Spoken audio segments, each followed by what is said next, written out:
This is an ITG special presentation. On this edition of ITG, working out the kinks. What kinds of challenges did Coach Rod encounter with the offense he first rolled out in the early 90s? What changes have been made to improve it through the years? We'll take a look on this episode of In the Gun. I'm kind of a football junkie. I try to learn something every day. This play is a classic zone read out of a spread formation. This offense, the origination of it was actually the run and shoot. You fly around and play fast. His passer rating set an NCAA record. I'll show you who's in command. Woody Densler. To try to stretch the field both horizontally and vertically. Slayton inside the 20, he's gone. Touchdown, West Virginia. You'll be mentally and physically tougher than anybody you play, or you won't be playing. Leaps for the touchdown. The nation's leading rusher. That's tempo in the run game. That's Rich Rodriguez. Bird to the house. And last, and most importantly, be physical. Be physical.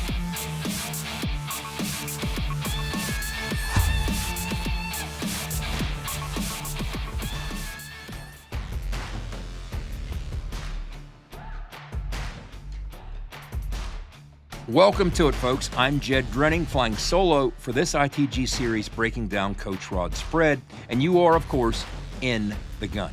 This episode of ITG is brought to you by Bet Online. The game starts here.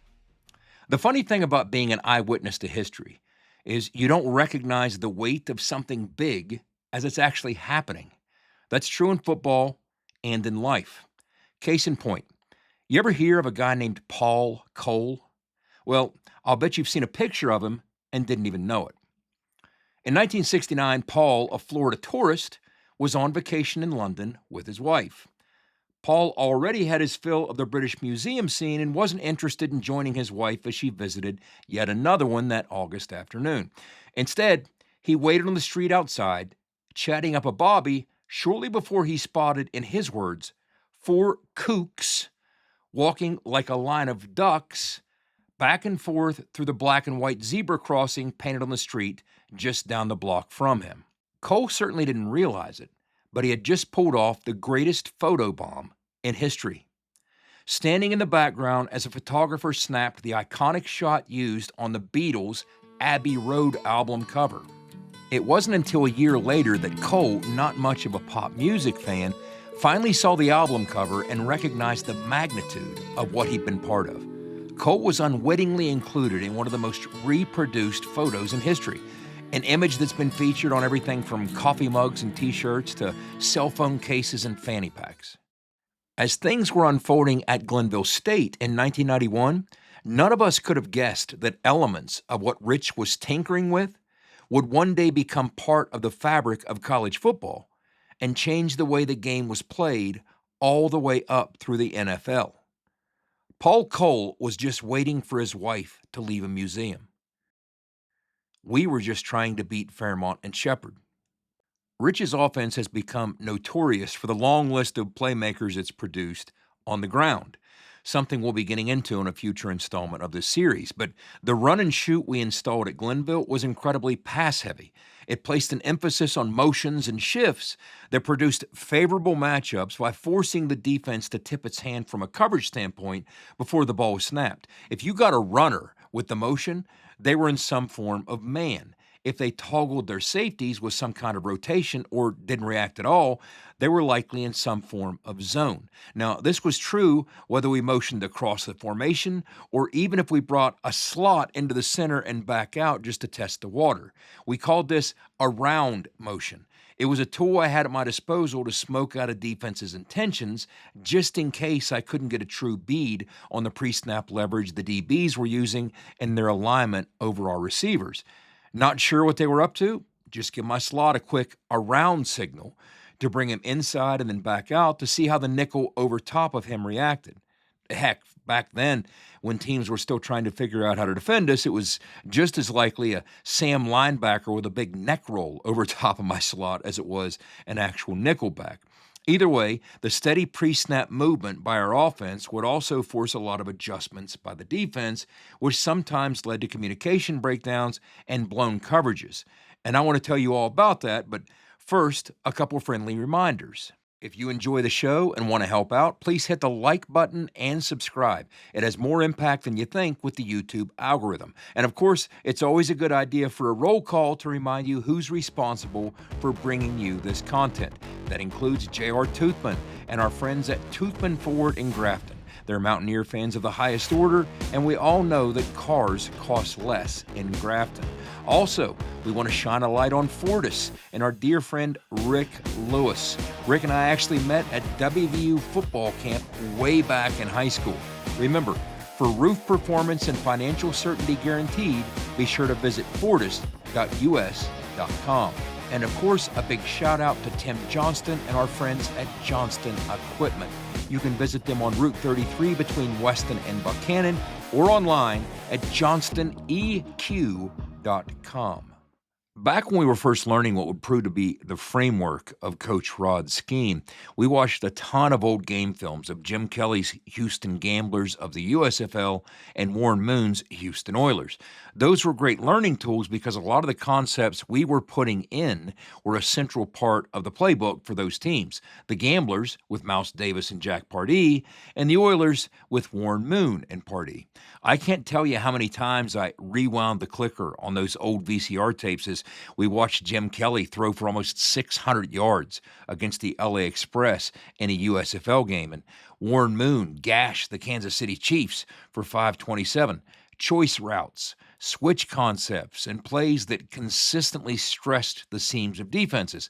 I'd never watched quarterbacks do the things those guys were doing in that offense, and we were diving headlong into all of it. I was pumped. Right out of the gate, our offense in Glenville proved dangerous, not just for the defenses we were slicing up with big plays, but also for me, the guy running point. Run and shoot was kind of in vogue in the NFL, and the Mouse Davis and the Detroit Lions and Houston and all them were doing it. And they were setting all kinds of passing records, but they were also setting records for fumbles and sacks, and Warren Moon was getting the heck beat out of him.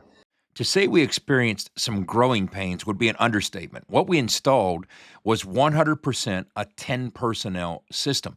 That's 4 receivers, 1 running back, and no tight ends. It involved high-precision footwork for the quarterback to get the ball out on time while making multiple reads with each step and its drop. And in case you don't know, I'm not much of an athlete. Me and complex footwork go together like ice cream and anchovies. Couple that with pass pro schemes that had their share of flaws and a limitation to sight adjust that first season against defenses that outnumbered us with heavy blitz looks, and it's no surprise that I got pummeled like I stole something. Our idea of max protection in those days was to keep the fullback in as a 6th blocker before check releasing him into the route if his read key didn't blitz. Other than that, it was my 5 big boys up front against the world.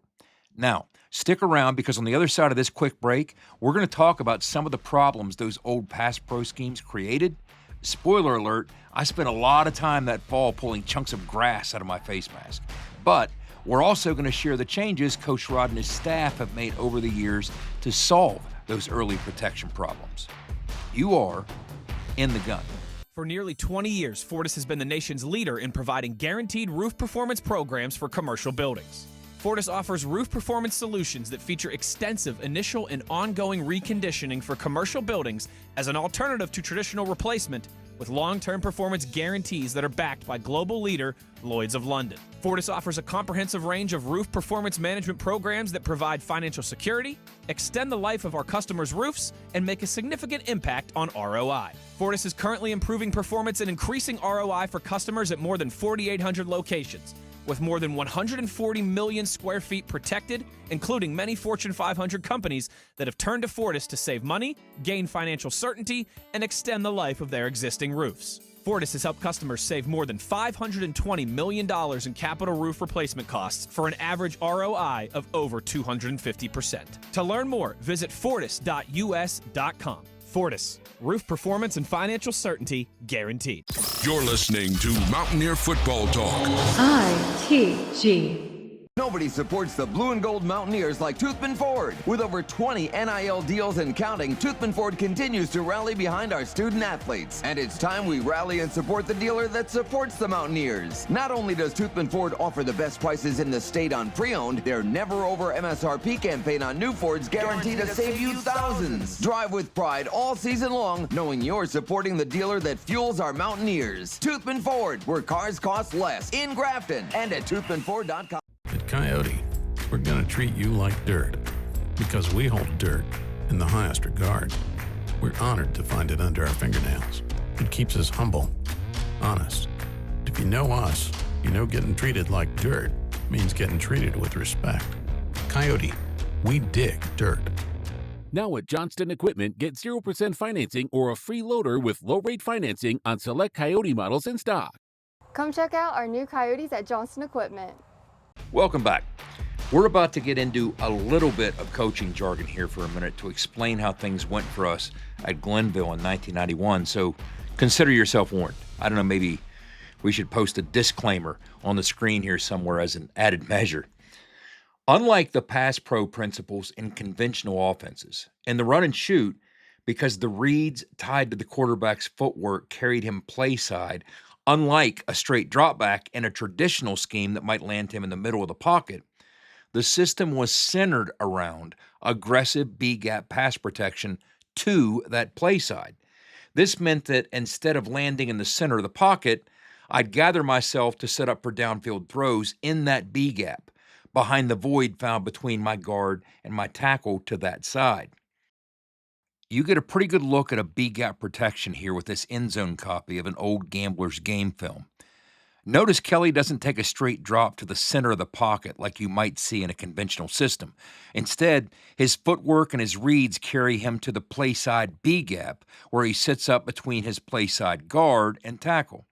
Also, check out the difference in the footwork of the two offensive tackles.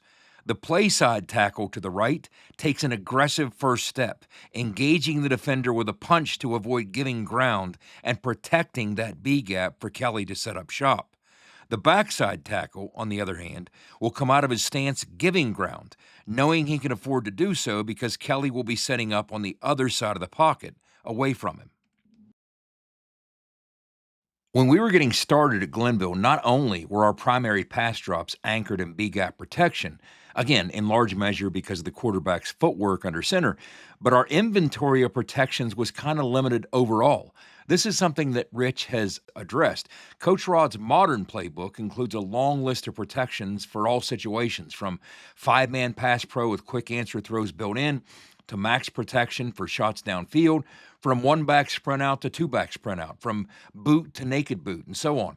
He now has answers from a protection standpoint for any pressure orientation a defense wants to offer up, and he can keep them off balance by mixing things up.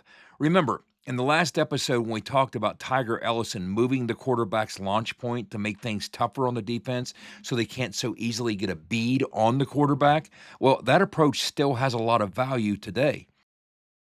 Heck, by the time Rich got to Tulane with Tommy Bowden in the late 90s, his goal was to have Sean King throw the ball from half a dozen different launch points by the end of the first quarter so he could see how the defense was going to react to each the rest of the day.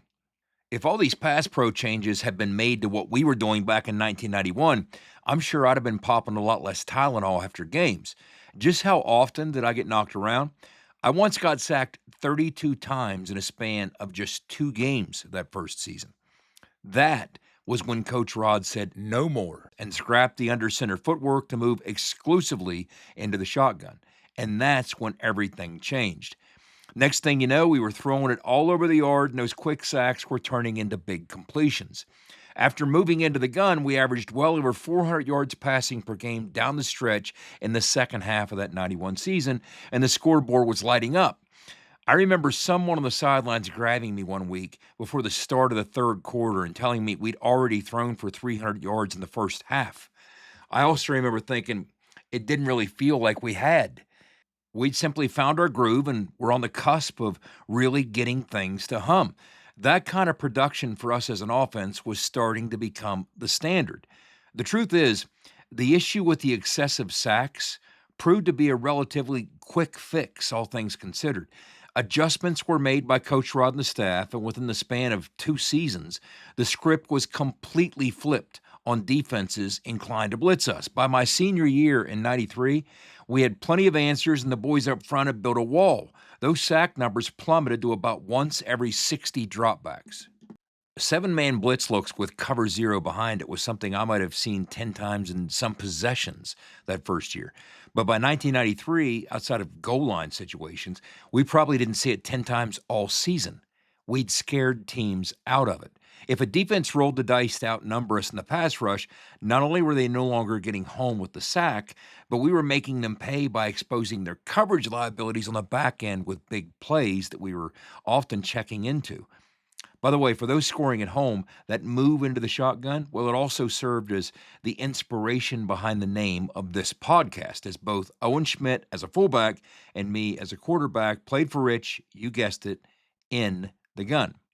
A lot with Rich's offense has evolved or changed outright over the years, but looking back to the original template is still a fun exercise that can shed some light on what that evolution has looked like. For example, when the offense was installed all those years ago, the run-and-shoot system itself had a clearly defined skill set for each of the 4 receiver positions, the X, the H, the Y, and the Z. That's long since changed for the sake of versatility, as Rich now likes to cross-train his receivers at multiple positions. All those receivers, I like for them to all learn all 4 receiver positions. We have kind of 2 slot positions and 2 outside positions. And, our guys sometimes pigeonhole themselves into playing just outside or playing just slot. And typically the smaller guys are in the slot, but there's no reason why eventually all the receivers know all 4 positions. This makes more sense than ever, as the modern game especially is about moving your chess pieces around the board to create the individual matchups you find most appealing against the weak spots of a defense. If your stud receiver, for example, is out wide, but you're facing a secondary with a liability inside at nickelback, why not be versatile enough from a personnel standpoint to move your guys around to produce the matchup needed to exploit that defensive limitation to the fullest? But back in years past, the roles played by each receiver spot in this system were more narrowly tailored. The X and Z occupied the perimeter while the H and Y were the slots. That still holds true, but the scouting report on each back then was probably a little tighter than it is today. To briefly describe each position, let's start out of a basic RIP formation, the first thing installed by any run-and-shoot coach. It's a balanced formation with 2 receivers left and 2 receivers to the right. How central was this to the original offense? Run-and-shoot godfather Mouse Davis used to tell his offense that if he didn't bother to call a formation, then just automatically line up and rip. That's how much it was used. Let's start out wide with the X. Both the X and the Z were more in keeping with what you'd expect from the prototypical wideouts in a traditional offense. The X was a backside player, so by virtue of formations being called away from him, he was often going to be left singled up in coverage to the boundary. When the offense lined up in trips open, which was frequent in the run and shoot, the X was left alone, and if the defense didn't cheat a will linebacker out to help or park a safety over to that side, the corner was often isolated to try and cover him with no help. The best way to consistently punish a defense when they offered up single coverage to this side was to deploy a large-framed player blessed with a technique to shed press coverage, the speed to climb the ladder quickly, and the size and strength to out-muscle an isolated corner. It also called for a route runner disciplined enough to get in and out of his cuts quickly enough to fully take advantage of the short option routes he would be running to the backside of the play. In other words, the X was typically your most complete perimeter player. At Glenville, we found the ideal X in 6'3", 230-pound Walt Wilbon. That's a name, by the way, that you'll hear again in a future episode. When Rich was the offensive coordinator at Clemson in 1999, former high school quarterback Rod Gardner was the ideal X in his system at 6'4", 215 pounds. Blessed with playmaking ability, strength, and a knack for beating single coverage, Gardner, a future first-round pick, flourished in Coach Rod's offense as the first 1,000-yard receiver in Clemson history. We need the first down first. 3rd down and 12. Chancellor going for a bunch for Gardner. Lots of pushing. He's running.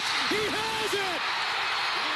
At the 8-yard line, Rod Gardner. But when you're thinking of the perfect player created in a lab to play the X spot, think of the late, great Chris Henry. Well, that's taking advantage of a tall receiver. Henry's 6'4.5", maybe close to 6'5". At 6'4", 200 pounds, with leaping ability, sticky hands, and off-the-charts hand-eye coordination, Slim was nearly uncoverable.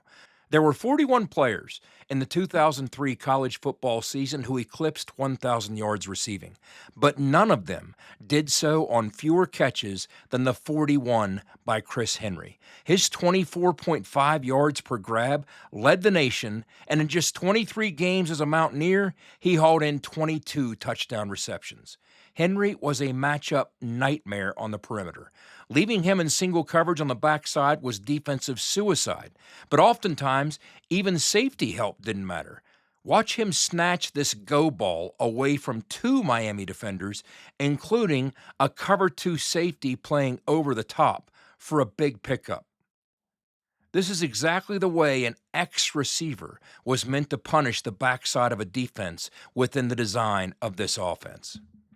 Slide inside to the H receiver position, occupying that backside slot. In the classic run and shoot, the H was at times isolated as a favorable matchup in the pass game against linebackers, but was also often involved in elements of the run game out of the slot that were intended to stress the defense horizontally, jet sweeps and the like.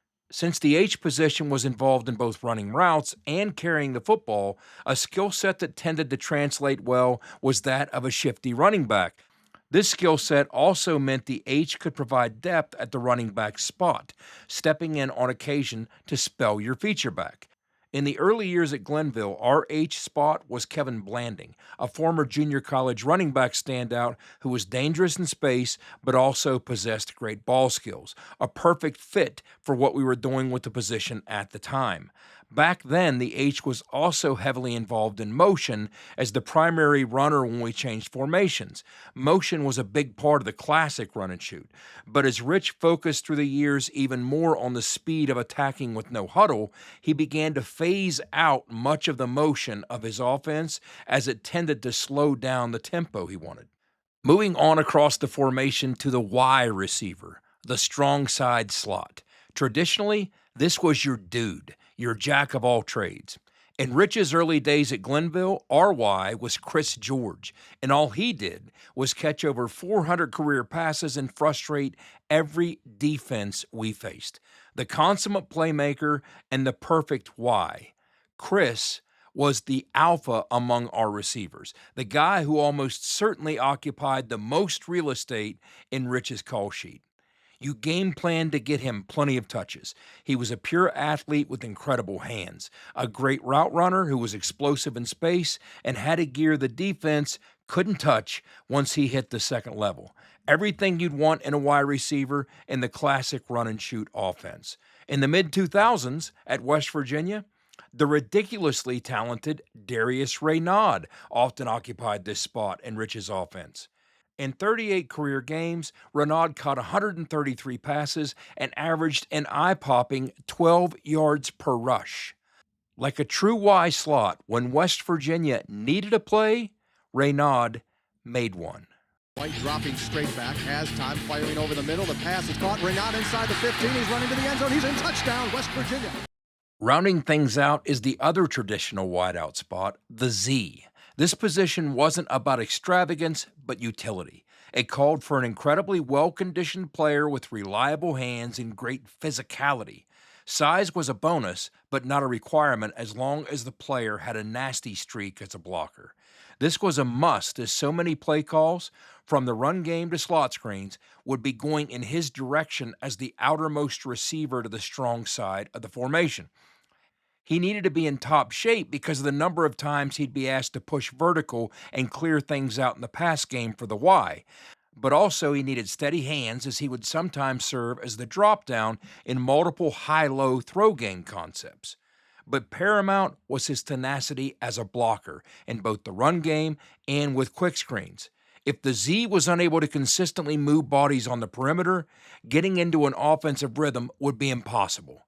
Coach Rod's Z in those early days at Glenville was Derek Bellamy, a 4-year starter who quite simply earned the job by playing his butt off from the moment he stepped onto campus. That same physicality continued to surface in the receivers holding down the Z position for Rich at West Virginia years later. Whether it was 6'5", 215-pound Rayshawn Bolden wearing defenses out to pave the way for big Steve Slayton runs, or Darrell Jallow punching above his weight against future NFL cornerbacks like Darius Butler of Connecticut and Georgia's Paul Oliver in the Sugar Bowl to spring Steve Slayton to daylight. These receivers knew the only way to stay on the field was to carry their weight in the run game by blocking like their hair was on fire. But as we said up top, many of the things Rich covets at each of these receiver spots has evolved considerably over the arc of time, with a premium now on versatility. Case in point, decades ago, the ideal player at the Z position might have simply been a possession receiver who could block. But last year at Jack State, Rich got considerably more production from the position. Current Mountaineer Cam Vaughn, another former high school quarterback, is indeed an effective blocker, but he was also the Gamecocks' biggest weapon as a pass catcher in the throw game last year, averaging nearly 17 yards per grab and earning Conference USA All-Freshman team honors. And he did so while logging a ton of snaps at the Z spot for the Jack State offense. What we were doing offensively at Glenville was explosive and, yes, even revolutionary, but it obviously lacked the 30-plus years of modifications and changes and even considerations that Rich's current offense benefits from. When looking back at the growing pains we experienced at Glenville State the first year the system was installed in 1991, things were sometimes rough around the edges, but we were confident things were about to take off. Despite the slow start to that season, we ended up posting numbers as a unit that quickly climbed the NAIA rankings. Only a couple teams at that level were outpacing us in most of the passing categories, and one of them happened to be that outfit in Mount Pleasant, Iowa, coached by Mummy and Leach. Sound familiar?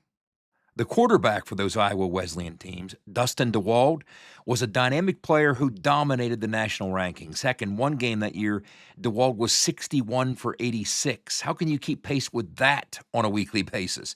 He was my white whale, the elusive record setter I constantly chased in the national rankings but couldn't catch. A fact I got to share with him years later when we finally met. He was, after all, a college teammate of Dana Holgerson. I first ran into him at a West Virginia practice. Dustin and I have since become friends, and we keep in touch. Just two gray-in-the-beard small college signal callers swapping war stories about the crazy offenses we ran back in a day when the football purists called us nuts. Believe it or not, Dustin's son, Drew, even ended up playing on the WVU golf team a few years back. There's always a West Virginia connection. By the time the 1991 season drew to a close at Glenville State, word was starting to spread about the offensive circus we were conducting down in the hills of Gilmer County. Our crowds, that were probably a couple hundred or so early on, were growing fast and often included folks that had no connection to the program at all. Many had just heard about this crazy offense that never huddled and was throwing the ball 50 or 60 times a game, and they simply wanted to see it for themselves. We were the exotic freak show that brought people from far and wide. Instead of swallowing swords or getting shot from a cannon, we were lining up in empty sets and going for it on 4th and long for a fiery young coach who seemed to be doing a Sam Kinison impersonation on the sidelines. People had never seen anything like it, and they kept coming back for more. We were just getting started, yet somehow it felt like we were on the verge of something special. Our passing game was cutting edge, but we only tended to run the football to keep teams honest. The offense was on its way, but the world hadn't seen yet the tweaks and changes Rich would soon make, some of which truly would transform the game of college football. But we'll dive into that in the next installment of this series on Coach Rod's spread. Until then, be an ear and tell an ear about your new favorite WVU football podcast. For Wes Uhler, Owen Schmitt, and Schuyler Callihan, I'm Jed Drenning, and you've been in the gun. The fun doesn't have to stop here. Be sure to hit subscribe and never miss an episode. Join us again next time. Until then, tell an ear to tell an ear about your new favorite WVU football podcast. This mission is over. It's over.